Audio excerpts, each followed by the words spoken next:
दोस्तों जय हिंद और आप सभी का वेलकम है आपके प्रीतम एकेडमी में। और हो चुका आगाज रण का, युग बदलने की तैयारी, जीत उसी की होगी जिसका संघर्ष है आज भी जारी। तो आज हम लोग बात करेंगे पॉलिटिक्स के बारे में, यानी कि राजनीतिक विज्ञान के बारे में आज हम लोग डिस्कशन करेंगे।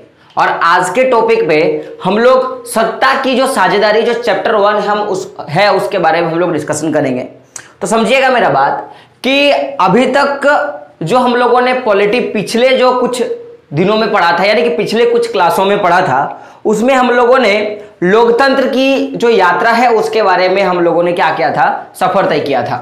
तो सबसे पहले मैं आपको बताना चाहता हूं कि लोकतंत्र क्या होता है और ये राजतंत्र और लोकतंत्र में क्या अंतर है, पहले आप ये समझ लो और फिर जाके जो सत्ता की साझेदारी का जो चैप्टर है इस पे हम लोग आगे बढ़ेंगे। तो लोकतंत्र क्या है? ऐसी शासन व्यवस्था जिसमें जनता का या उस क्षेत्र के लोगों का ही अधिकार हो और लोगों के द्वारा ही पूरी शासन व्यवस्था चलाया जाएगा, वही क्या है, लोकतांत्रिक सरकार या लोकतांत्रिक व्यवस्था हम लोग बोल सकते हैं। लेकिन राजतंत्र में ऐसा नहीं होता है। यहां जो शासन चलाने वाले जो लोग होते हैं वो और कोई नहीं, केवल राजा होता है। यानी कि अगर मैं बात करूं तो कानून भी राजा बनाएगा और उस कानून पे जो दंड देने का जो अधिकार होगा वो भी राजा तय करेगा और राजा ही बोलेगा कि तुम उसको पकड़ के लेके आओ। ये सारी जो पूरी घटना वो राजा के द्वारा होगा। लेकिन लोकतंत्र व्यवस्था में ऐसा नहीं होता है। यहाँ पे कानून कोई और बनाता है, उस कानून को देख रेख कोई और करता है और उस कानून को अगर कोई तोड़ता है तो उसको सजा देने का भी काम क्या करता है, कोई और करता है। तो ये जो पूरी घटना है ये लोकतंत्र व्यवस्था में होती है। तो हम लोग इसके आगे जो है, यानी कि क्लास 8 में और 9 में हम लोगों ने जो पढ़ा था कि हम लोगों ने 8 और 9 में हम लोगों ने पढ़ा था कि जो पूरी जो शासन व्यवस्था है लोकतंत्र व्यवस्था में, इसमें जो ताकत होता है, यानी कि मैं बोल सकता हूं कि पावर जो होता है वो 3 भागों में बटा होता है। और ये जो पावर जितनी भी मिलती है, चाहे आप कानून बनाने का पावर का बात कर लो या आप कानून को, अगर मैंने कानून बनाया तो उस कानून को देखरेख करने का काम कर लो, या मैं बोल सकता हूं कि अगर आपने कानून तोड़ा है तो आपको सजा दिया जाएगा। तो ये जो 3 ताकत है, कानून को देखना, कानून बनाना और कानून का पालन करना, ये जो 3 जो ताकत है ये कभी भी क्या होगा कि जो लोकतंत्र व्यवस्था होगा इसमें एक के पक्ष में नहीं होगा। जैसे राजतंत्र व्यवस्था में किसी एक व्यक्ति के पास ये पावर होती थी, लेकिन लोकतंत्र व्यवस्था में ऐसा कुछ नहीं होता है। ये जो पावर होता है वो अलग अलग जगह होता है। तो हम लोग अगर बात करें इस चैप्टर में, हम लोग इन्हीं चीजों के बारे में पढ़ेंगे। तो हम लोग देखेंगे कि लोकतंत्र जो व्यवस्था है इसमें जो सारी जो ताकत का बात करें, जो हम लोगों ने पिछले कक्षा में पढ़ा था कि जो सारी जो ताकत है वो किसी भी एक अंग का, मैं बात कर सकता हूं, किसी भी एक अंग तक क्या है, सीमित नहीं है, बल्कि इसमें क्या है कि जितने भी कानून और जितनी भी ताकत है उसका क्या किया गया है, लोकतंत्र में बंटवारा किया गया है। तो अगर मैं बात करूं ताकत का, लोकतंत्र में ताकत का, तो इसको 3 भागों में बांटता है। तो पहला जो होता है वो विधायिका होता है, दूसरा कार्यपालिका होता है और तीसरा जो होता है वो क्या होता है, न्यायपालिका। यानी कि पूरी जो शासन व्यवस्था है लोकतंत्र में, तो लोकतंत्र में जो पूरी शासन व्यवस्था है इसको 3 भागों में बांट दिया गया। यानी कि किसी को कानून बनाने का अधिकार दे दिया गया, किसी को यह देखने का अधिकार दे दिया गया कि जनता के लिए जो कानून हम लोगों ने बनाया या किसी के लिए हम लोगों ने कानून बनाया तो वास्तव में उस कानून का पालन हो रहा है या नहीं, इसके बारे में किसी को देखने का काम दे दिया जाता है। और एक बंदा वैसा भी होता है कि किसी को कुछ कानून बना दिया है तो वास्तव में वो कानून का अगर पालन नहीं कर रहा है तो उसके लिए क्या दंड होगा, या अगर कानून बनाया गया है और किसी के कारण से उस कानून का खंडन होता है तो उसके लिए क्या निर्णय लिया जाएगा। तो इसीलिए कानून को एक जगह विकेंद्रीकरण ना हो, कानून का क्या हो, एक जगह केंद्रीकरण ना हो, बल्कि कानून क्या हो वो विकेंद्रीकरण हो जाए। इसीलिए क्या किया गया कि लोकतंत्र सरकार में जो भी कानून होता है या किसी भी पार्टिकुलर चीज में कानून बनाने का, उस कानून को देखरेख करने का और उस कानून के खंडन करने पे क्या मैं बात करूंगा, सजा देने का जो काम होता है वो 3 क्षेत्रों में क्या किया है, बांट दिया गया है। तो ये 3 क्षेत्र क्या है सर? तो विधायिका, कार्यपालिका और न्यायपालिका। ये जो तीनों जो लोग होते हैं, ये तीनों का अपना अपना काम होता है। और आगे हम लोग जब इस चैप्टर को पढ़ेंगे तो हम लोग देखेंगे कि विधायिका, कार्यपालिका और जो न्यायपालिका है ये किस तरह से काम की और सत्ता की साझेदारी में इनकी क्या भूमिका है, इसके बारे में पढ़ेंगे। और इस चैप्टर में हम लोग देखेंगे कि बेल्जियम में किस तरह से सत्ता का साझेदारी हुआ, या मैं बोल सकता हूं कि श्रीलंका में किस तरह का सत्ता का साझेदारी हुआ, इस पूरे चैप्टर में हम लोग पढ़ेंगे। तो आपका जो बोर्ड होता है वो एक क्वेश्चन पूछता है कि विधायिका क्या है, कार्यपालिका क्या है और न्यायपालिका क्या है। ये हर साल आपको क्वेश्चन देखने को मिलेगा। और साथ में ये जो विधायिका का मैं बात करूं या कार्यपालिका का मैं बात करूं या मैं न्यायपालिका का बात करूं, तो ये आपको आपके हर एक सब्जेक्ट में देखने को मिलेगा। यानी कि पॉलिटिकल अगर लेके आप पढ़ रहे हो, चाहे आप इंटर कर रहे हो, चाहे मैट्रिक कर रहे हो, या आप 9 में पढ़ रहे हो, 8 में पढ़ रहे हो, ग्रेजुएशन कर रहे हो, या आप आगे जाके क्यों ना पढ़ रहे हो, तो अगर आप पॉलिटी लिए हो तो ये कार्यपालिका, न्यायपालिका और विधायिका का जो पॉइंट है ये कभी आपको पीछे नहीं छोड़ेगी। तो मैं सबसे पहले मैं ये इन तीनों चीजों को मैं क्लियर कर देता हूं कि विधायिका क्या है, कार्यपालिका क्या है, न्यायपालिका क्या है। मैं इन तीनों के टॉपिक को मैं क्या करता हूं, पहले आपको क्लियर कर देता हूं। तो मुझे पता है कि आप लोग जो है ना पीछे आप लोगों ने शायद ही कुछ बच्चे ऐसे होंगे जिन्होंने पॉलिटी साइंस यानी कि राजनीतिक विज्ञान को पढ़ा होगा और इन सारे टॉपिकों को कवर किया होगा सही ढंग से। ये 8वां क्लास का जो फर्स्ट चैप्टर है इसमें इसके बारे में पूरा वर्णन है। अगर किसी को नहीं पता तो वो जाके देख सकते हैं। तो सबसे पहले हम लोग बात करते हैं कि विधायिका क्या होता है। तो समझिएगा, अगर मैं बात करूं विधायिका के बारे में, तो विधायिका जो है, तो विधि का अर्थ ही होता है कानून। क्या होता है? विधि का अर्थ क्या होता है? कानून। तो अब समझिएगा कि कानून के बारे में तो मुझे कुछ बोलना नहीं होगा। भारत जो देश है पूरा कानून पे टिका हुआ है और इसमें कानून की एक मोटी सी किताब है कि किसको क्या करना होगा, किसको क्या नहीं करना होगा। यह संविधान में पूरी तरह से उल्लेखनीय है और पूरी तरह से उल्लेखित है। और संविधान का कैसे निर्माण हुआ, क्या हुआ, उसका तो चैप्टर अभी हम लोग देख ही रहे थे, भारत में राष्ट्रवाद के बारे में। तो अब हम लोग देखते हैं कि जो विधायिका है इसका क्या काम है। तो याद रखिएगा कि किसी भी देश में, मैं बात कर रहा हूं कि जिस भी देश में ये विधायिका, कार्यपालिका और न्यायपालिका होगा, या किसी भी देश में अगर विधायिका का वर्णन होगा तो उसका काम क्या होगा। तो अगर मैं बात करूं विधायिका का, तो किसी भी देश में कानून बनाने का जो कार्य होता है, किसका मैं बात कर रहा हूं, कानून बनाने का जो कार्य होता है वो किसको होता है, तो वो किसके पास होता है, वो विधायिका के पास क्या होता है, कानून बनाने का अधिकार होता है। मैंने क्या बोला कि अगर किसी देश में कानून बन रहा है तो कानून बनाने का अधिकार क्या होगा, वो किसके पास होगा, तो विधायिका के पास होगा। अब कानून जो है वो किसी भी तरह का बन सकता है, कानून आपको पता होगा। लेकिन जब राजतंत्र व्यवस्था था तो कानून बनाने का अधिकार केवल किसके पास था, राजा के पास था। लेकिन यहां पे जब लोकतंत्र सरकार का बात करेंगे तो कानून बनाने का अधिकार किसके पास है, तो विधायिका के पास कानून बनाने का अधिकार है। यहां तक बात क्लियर है, आपको समझ में आ गया होगा। अब विधायिका क्या करता है, ये विधेयक पास करता है। क्या करता है? विधेयक पास करता है। और विधेयक को इंग्लिश में बिल बोला जाता है और बिल का अर्थ क्या होता है, कानून होता है। क्या होता है? कानून होता है। तो बोर्ड जो है आपको क्वेश्चन कैसे पूछता है कि विधेयक जो है उसको कौन पास करता है या उसको कौन बनाता है, तो आप क्या बोलोगे कि विधायिका जो है वो कानून को बनाने का काम करता है, बिल पास करने का काम करता है। अब आप समझिएगा कि हमारा जो भारत देश है वो 2 स्तर की सरकार में बटी हुई है।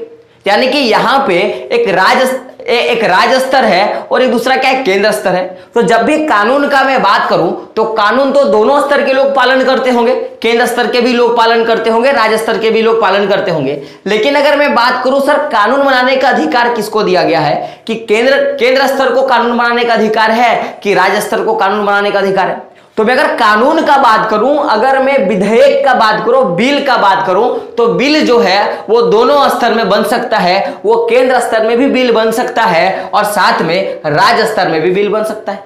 केंद्र स्तर में भी बिल बन सकता है और कहां बन सकता है, राज्य स्तर में भी क्या हो सकता है, बिल बन सकता है। यहां तक बात क्लियर है। अब समझिएगा कि क्वेश्चन आपसे पूछा जाएगा कि जो बिल यानी कि विधेयक पास करने का या विधेयक बनाने का अधिकार किसके किसके पास है, तो आप क्या बताओगे, केंद्र सरकार और राज्य यानी कि केंद्र स्तर पर और राज्य स्तर पर दोनों को ही क्या है, विधेयक यानी कि बिल बनाने का या कानून बनाने का अधिकार हमारा जो संविधान है वो देता है। अब समझिएगा कि अगर हम लोग यहां पे देख रहे हैं कि जो कानून बनाने का जो अधिकार है या जो बिल बनाने का अधिकार है वो केंद्र और राज्य दोनों का है। तो केंद्र स्तर पर अगर मैं कानून का बात करूं कि केंद्र स्तर पर कानून बनाने का कार्य जो है वो किसको दिया जाता है, कौन कौन ऐसे लोग हैं केंद्र में जो कानून यानी कि बिल को बना सकते हैं, और राज्य स्तर में कौन कौन से ऐसे लोग हैं जो क्या कर सकते हैं, बिल या कानून को क्या कर सकते हैं, बना सकते हैं।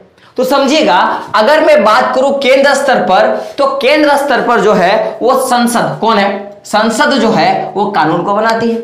मैंने क्या बोला कि केंद्र स्तर पर संसद जो है वो कानून यानी कि विधेयक यानी कि बिल जो है बनाने का काम करती है।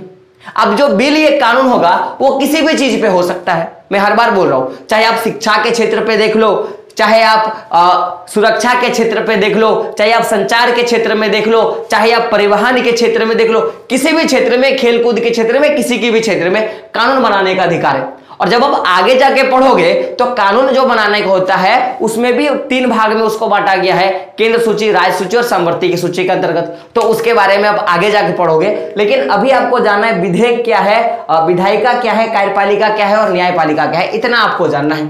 तो समझिएगा कि अगर मैं बात करूं केंद्र स्तर पर कानून जो है वो संसद बनाती है, और संसद में कौन सर, अगर आप बोलोगे कि संसद तो सर बहुत बड़ा है जो विधेयक यानी कि बिल को बना सकते हैं, कानून बना सकते हैं। तो कानून जो है वो संसद में एक तो लोकसभा के जितने सदस्य हैं वो बना सकते हैं, दूसरे राज्यसभा के जितने सदस्य वो बना सकते हैं, और जो तीसरा व्यक्ति है राष्ट्रपति वो भी क्या कर सकता है, विधेयक यानी कि कानून क्या कर सकता है, बना सकता है। तो कभी आपके पास क्वेश्चन आएगा कि संसद के कितने अंग हैं, तो आप बोलोगे 3 अंग है, एक है लोकसभा, राज्यसभा और राष्ट्रपति। मैंने क्या बोला कि संसद के जो 3 अंग है, लोकसभा, राज्यसभा और राष्ट्रपति, ये तीनों मिलकर क्या कर सकते हैं, कानून को बना सकते हैं।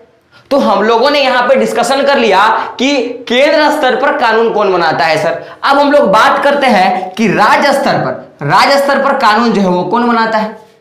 तो जिस तरह केंद्र स्तर पर संसद कानून बनाता है, उसी तरह राज्य स्तर पर मैं बात करूं तो विधानमंडल कौन बनाता है, विधानमंडल जो है वो कानून बनाने का काम करता है। अब सर यहां पे बात आता है कि जिस तरह केंद्र संसद के 3 अंग होते हैं, लोकसभा, राज्यसभा और राष्ट्रपति, तीनों मिलकर कानून बना सकते हैं, तीनों कानून बना सकते हैं, उसी तरह विधानमंडल का भी तो अंग होगा ना सर जो कानून बनाता होगा।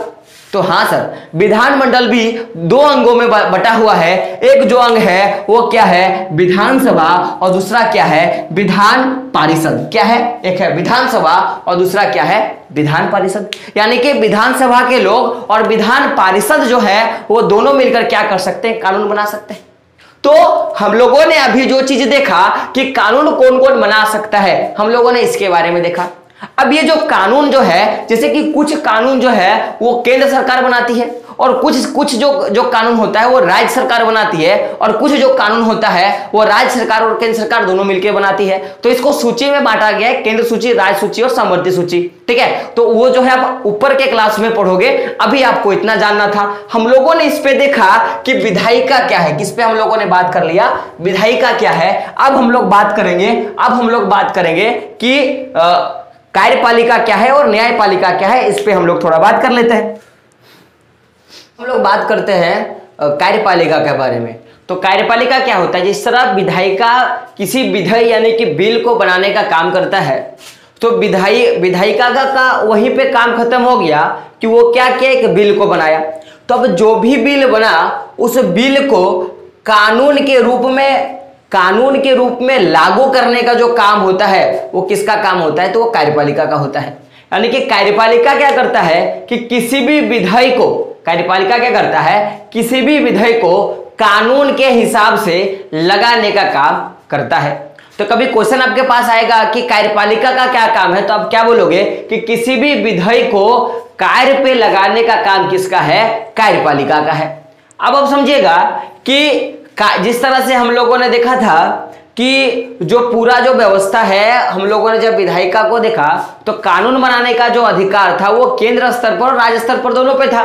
तो अब हम लोग बात करते हैं कि अगर किसी बिल को यानी किसी विधेयक को स्तर पे हम लोग लगा सकते हैं। मेरा बोलने का मतलब क्या था कि जिस तरह से बिल बनाने का जो विधेयक बनाने का जो अधिकार वो केंद्र स्तर पर और राज्य स्तर पे दोनों के सरकारों का को है, तो उसी तरह से ये जो कार्यपालिका जो है वो दोनों स्तर की सरकारों पे, यानी कि मैं बोल सकता हूं कि केंद्र स्तर पर और राज्य स्तर पर, दोनों स्तर पर क्या कर सकती है कि विधेयक को लगाने का काम करती है। तो अब समझिएगा कि आखिर में बात करूंगा कि जिस तरह से विधेयक, जिस तरह से कार्यपालिका अपने विधेयक को यानी कि बिल को क्या करता है, कानून को क्या करता है, केंद्र स्तर पर और राज्य स्तर पर लगाने का काम करता है। तो जिस तरह से हम लोगों ने देखा था कि केंद्र स्तर पर विधायिका के सदस्य ये थे और उसके अंग ये थे, तो उसी प्रकार से केंद्र स्तर पर कार्यपालिका का तो अंग होगा ना कुछ तो सदस्य होगा। तो अगर हम लोग देखेंगे तो अगर जो राष्ट्रपति होता है, राष्ट्रपति जो होता है, याद रखिएगा, राष्ट्रपति दोनों स्तर पर, मैं क्या बात कर सकता हूं, राष्ट्रपति दोनों स्तर पर क्या कर सकता है कि वो कार्यपालिका के अंतर्गत नियम, कानून या विधेयक को क्या करता है, लगा सकता है। तो केंद्र तथा राज्य स्तर दोनों स्तर पर राष्ट्रपति क्या होता है, कार्यपालिका का प्रमुख होता है। अगर आपसे क्वेश्चन पूछा जाएगा कि दोनों स्तर पर, केंद्र स्तर पर और राज्य स्तर पर, किस पे मैं बात कर रहा हूं, केंद्र स्तर और राज्य स्तर पर कार्यपालिका का प्रमुख कौन है, तो आप क्या बोलोगे, राष्ट्रपति। लेकिन अगर आपको पूछेगा कि आप मुझे बताइए केंद्र स्तर पर दूसरे स्थान पर कौन है, दूसरे स्थान पर प्रमुख कौन होता है, तो आप क्या बोलोगे, उपराष्ट्रपति। क्या बोलोगे, उपराष्ट्रपति। यहां पे थोड़ा कंफ्यूजन दूर कीजिएगा कि अगर कभी क्वेश्चन आपके पास आएगा कि आप बताइए कि कार्यपालिका का पहला प्रमुख कौन होता है, तो आप क्या बोलोगे कि राष्ट्रपति होता है। पहला प्रमुख कौन होता है, राष्ट्रपति होता है। लेकिन जब पूछा जाएगा केंद्र और राज्य स्तर पर दोनों का प्रमुख कौन होता है, तो आप क्या बोलोगे, राष्ट्रपति होता है। लेकिन दूसरे स्थान पर केवल पूछा जाएगा कि केवल दूसरे स्थान पर केंद्र स्तर पर कार्यपालिका का प्रमुख कौन होता है, तो आप क्या बोलोगे, उपराष्ट्रपति। और तीसरे स्थान पर कौन होता है, प्रधानमंत्री। लेकिन याद रखिएगा, अगर मैं वास्तविक प्रमुख का बात करूं तो जितने भी वास्तविक प्रमुख है ये कौन है, कार्यपालिका का, तो मुख्यमंत्री। अगर वास्तविक प्रमुख का बात किया जाए तो कौन है वो, तो वो है प्रधानमंत्री। कारण समझिएगा कि प्रधानमंत्री के अंतर्गत क्या आता है, तो आप जानते हो कैबिनेट आता है। और अगर प्रधानमंत्री चाहे तो कैबिनेट को क्या कर सकता है, यानी कि पूरा जो देश चलाता है प्रधानमंत्री, तो वो चाहेगा अगर वो त्याग पत्र दे देगा तो साथ में उसके जितने भी नेता है उनको भी त्याग पत्र देना पड़ेगा। तो इसी कारण से प्रधानमंत्री जो होता है वो वास्तविक प्रमुख होता है। क्या होता है, प्रधानमंत्री जो होता है वो वास्तविक। अगर कभी क्वेश्चन पूछा जाएगा कि बताइए कि हम लोगों ने देखा कि यहाँ पे तीन जो है, एक तो राष्ट्रपति, दूसरा उपराष्ट्रपति और तीसरा प्रधानमंत्री, तीनों जो है क्या, वो प्रमुख है। लेकिन वास्तविक प्रमुख कौन है, तो आप क्या बोलोगे, प्रधानमंत्री जो है वो वास्तविक प्रमुख है। किसका, तो मैं बात करूंगा कार्यपालिका का। अगर हम लोग देखेंगे कार्यपालिका में हम लोगों ने देखा जिस तरह से क्या आता है, राष्ट्रपति, उपराष्ट्रपति, प्रधानमंत्री, और साथ में जितना भी आप मंत्री परिषद देखते हो यह भी किसके अंतर्गत आता है, कार्यपालिका के अंतर्गत आता है। तो अब बात रहा कि केंद्र स्तर पर कौन कौन से मंत्रियां होते हैं, तो एक तो कैबिनेट होता है, दूसरा राज्य मंत्री होता है और तीसरा क्या होता है, उपमंत्री। तो ये तीनों के तीनों जो है वो मंत्री परिषद के अंतर्गत आते हैं और तीनों के तीनों किसके अंतर्गत आता है, कार्यपालिका का अंग है। यानी कि मैं बोल सकता हूं कि अगर कोई विधेयक के द्वारा कोई बिल पास किया गया तो ये जो सारे मंत्री हैं, कैबिनेट मंत्री, राज्य मंत्री और उप मंत्री, सभी मिलके क्या करेंगे, इस कानून को कानूनी रूप से लगाने का काम करेंगे और देखेंगे कि वास्तव में सबको कानून मिल रहा है कि नहीं मिल रहा है। यह किसका काम है, कार्यपालिका का काम है। तो हम लोगों ने देखा केंद्र स्तर पर जो कार्यपालिका है उसके सदस्य कौन है, तो पहले में हम लोगों ने राष्ट्रपति, दूसरे में उपराष्ट्रपति, तीसरे में प्रधानमंत्री और साथ में मंत्री परिषद के जितने भी मंत्री हैं सब क्या होते हैं, कार्यपालिका के अंग होते हैं। और मंत्री परिषद में कैबिनेट मंत्री भी आता है, राज्य मंत्री भी आता है और उप मंत्री भी होता है। किसके अंतर्गत आता है, तो इस मंत्री परिषद के अंतर्गत आता है। और मंत्री परिषद किसके अंतर्गत आता है, तो कार्यपालिका के अंतर्गत आता है। यहां तक बात क्लियर है। अब समझिएगा, हम लोगों ने यह देखा था केंद्र स्तर पर, अब हम लोग बात करते हैं राज्य स्तर पर जो है वो कार्यपालिका का अंग जो है वो कौन कौन है। तो समझिएगा, जिस तरह से केंद्र स्तर पर प्रमुख जो होता है वो कौन होता है? प्रधानमंत्री। वास्तविक प्रमुख का मैं बात कर रहा हूं। इस तरह से हम लोगों ने देखा कि जो राष्ट्रपति होता है वो दोनों का प्रमुख होता है। किसका भी प्रमुख होता है कि वो केंद्र स्तर पे भी कार्यपालिका का प्रमुख है और राज्य स्तर पे भी कार्यपालिका का प्रमुख है। लेकिन वास्तविक प्रमुख का मैं बात करूं किसका, केंद्र स्तर का, तो प्रधानमंत्री है। उसी तरह से अगर मैं बात करूं कि जो प्रमुख का मैं बात करूं, किसका मैं बात कर रहा हूं, राज्य स्तर पे प्रमुख का मैं बात कर रहा हूं, तो क्या होता है? राज्यपाल। और दूसरा जो प्रमुख होता है वो कौन होता है? मुख्यमंत्री। तो क्वेश्चन कभी आपसे आएगा कि कार्यपालिका में राज्य स्तर पर प्रमुख कौन होता है, प्रथम प्रमुख कौन होता है, तो आप क्या बोलोगे कि वो क्या होता है? राज्यपाल। आप याद रखिएगा ये प्रथम प्रमुख हैं। और अगर दूसरा प्रमुख का बात किया जाए तो वो कौन है? मुख्यमंत्री होते हैं। और राज्य स्तर की जितने भी मंत्रियां हैं, राज्य स्तर की जितने भी मंत्रियां हैं वो किसके अंतर्गत आता है? तो वो कार्यपालिका के अंतर्गत आता है। किसके अंतर्गत आता है? वो कार्यपालिका के अंतर्गत आता है। अब आप समझिएगा कि कुछ जो ऐसे मंत्रियां होते हैं वो अस्थाई मंत्री होते हैं और कुछ जो ऐसे सदस्य होते हैं वो अस्थाई सदस्य होते हैं। कार्यपालिका के अंतर्गत कुछ ऐसे सदस्य होते हैं जो क्या होते हैं? वो अस्थाई सदस्य होते हैं और कुछ ऐसे सदस्य होते हैं जो क्या होते हैं? अस्थाई सदस्य होते हैं। तो अब हम लोग बात करते हैं कि ये जो कार्यपालिका है ये दो भाग में बांटा हुआ है अस्थायित्व के आधार पे। पहला है अस्थाई और दूसरा क्या है? अस्थाई। तो सर अस्थाई में कौन आता है और अस्थाई में कौन आता है, इसके बारे में आप मुझे बताएं।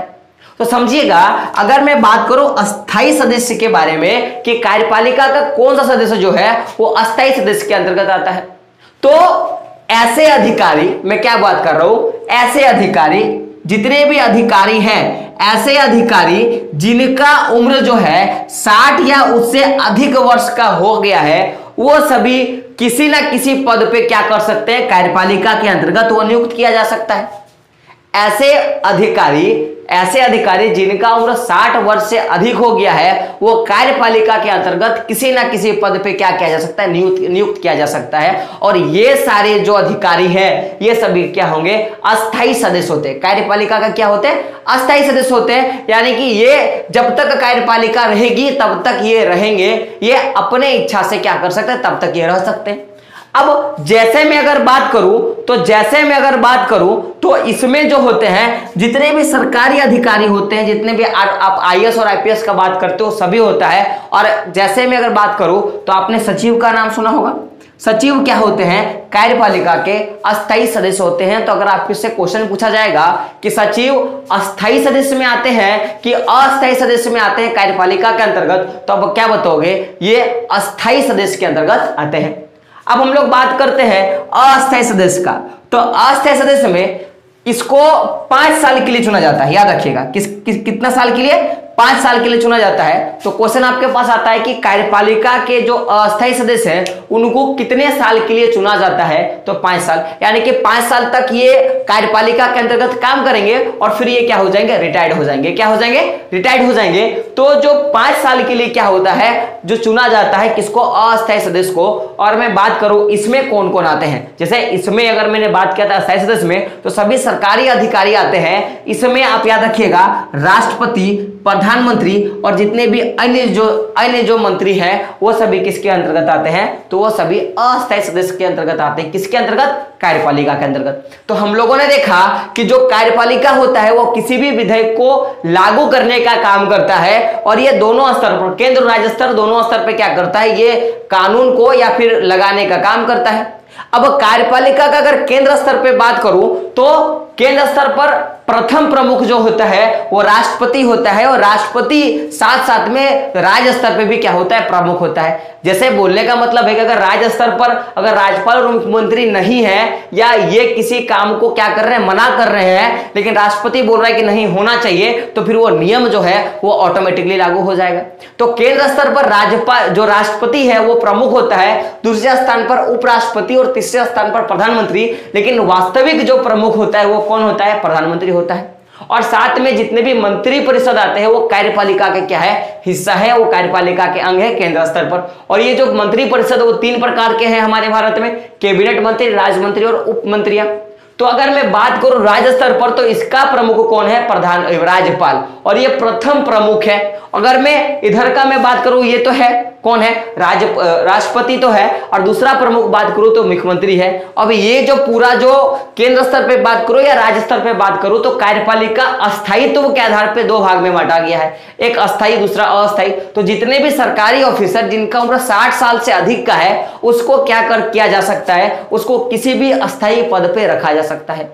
और अस्थायी पद पर केवल 5 से 6 साल के लिए काम होता है, और इसमें राष्ट्रपति और साथ में प्रधानमंत्री और अन्य जो सारी जितने भी मंत्रियां हैं वो सभी किसके अंतर्गत आते हैं? अस्थायी के अंतर्गत आते हैं। अगर मैं बात करूं तो अस्थायी के अंतर्गत तो सचिव जो है वो किसके अंतर्गत आता है? तो वो अस्थायी सदस्य के अंतर्गत आता है। तो हम लोगों ने विधायिका के बारे में पढ़ लिया, हम लोगों ने कार्यपालिका के बारे में पढ़ लिया, अब हम लोग पढ़ेंगे न्यायपालिका के बारे में। किसके बारे में पढ़ेंगे? न्यायपालिका के बारे में अब हम लोग पढ़ेंगे।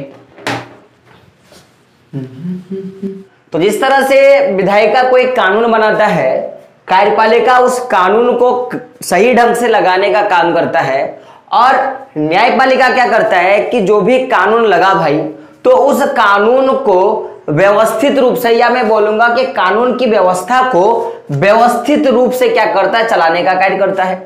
अब यहां पे बात रहा कि सर ये व्यवस्थित का अर्थ क्या होगा, तो मैं बात करूंगा तो सही तरीके से, क्या मैं बात कर रहा हूं? सही तरीके से क्या करता है? चलाने का काम करता है।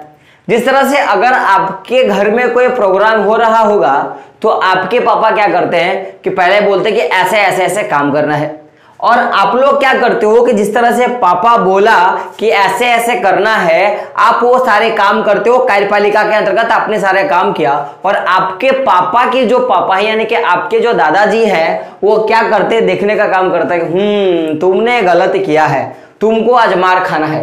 तो इसी तरह कोई भी कानून अगर पास किया और कार्यपालिका उस कानून को लगाया तो वो कानून को सही ढंग से हम लोग मान रहे हैं कि नहीं, उस कानून को सही ढंग से हम लोग पालन कर रहे हैं कि नहीं, ये देखने का कौन काम करता है? न्यायपालिका करता है।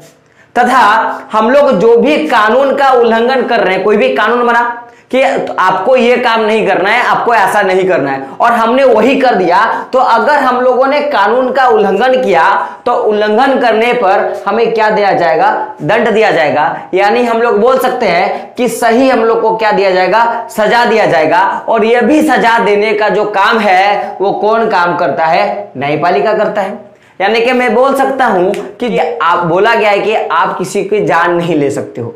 अब एक कानून बन गया, अब आपने क्या किया कि किसी को गोली मार के उड़ा दिया, तो अब आपको उस गोली मारने के लिए जो आपने जो अपराध किया, तो उस अपराध के लिए जो आपको सजा चाहिए था, जो सजा मिलेगा, वो देने का काम कौन करेगा? तो न्यायपालिका करेगा। तो न्यायपालिका का काम क्या है कि कानून को व्यवस्थित ढंग से चलाने का काम है, और दूसरा कि जो भी कानून बना अगर उस कानून का आप उल्लंघन करते हो तो उसके लिए जो भी सटीक सजा मिलता है वो देने का काम कौन करता है? न्यायपालिका करता है।